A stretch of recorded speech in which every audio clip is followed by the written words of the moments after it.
ఆలయాలని ధ్వంసం చేయటం, ఆలయాలలో దేవతామూర్తుల్ని ధ్వంసం చేయటం ఇదంతా ఒక ఎత్తు.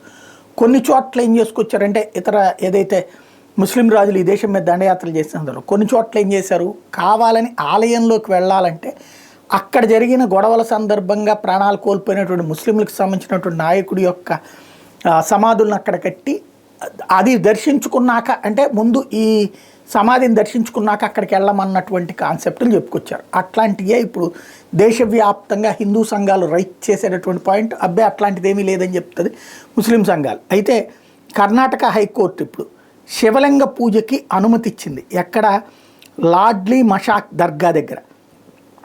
అక్కడ ఏదైతే ఎంతో 2022 సంవత్సరంలో లోపల ఉన్నటువంటి ఏదైతే శివలింగానికి సంబంధించిన పూజలు జరగనీయకుండా ఆపేశారు, అప్పుడు వచ్చినటువంటి వివాదాన్ని దృష్టిలో పెట్టుకుని ఇప్పుడు అక్కడ పూజలకు అనుమతి ఇచ్చారు. అంటే గుళ్ళ ముందు ఎప్పుడైనా సరే, ఇప్పుడు మసీదు లోపల గుడి కట్టడం కానీ, చర్చి లోపల గుడి కట్టడం కానీ ఎక్కడన్నా ఉంటుందా? ఉండదు. ఎందుకని? ఏనాడు కూడా ఆ కన్సెప్ట్ హిందువులు వేరే మతాలకు సంబంధించినటువంటి దాని మీద దాడులు కానీ దుర్మార్గాలు కానీ చేయలేదు. అదే సందర్భంలో గుళ్ళ దగ్గరకు వచ్చేటప్పటికి ఇవి ఎందుకు వచ్చినాయి? ఇది చరిత్రని తిరగేస్తే బోలెడన్ని సత్యాలు. కాకపోతే చరిత్రలో రాసిన వాడు ఎవడూ లేడు, అదే స్పెషల్.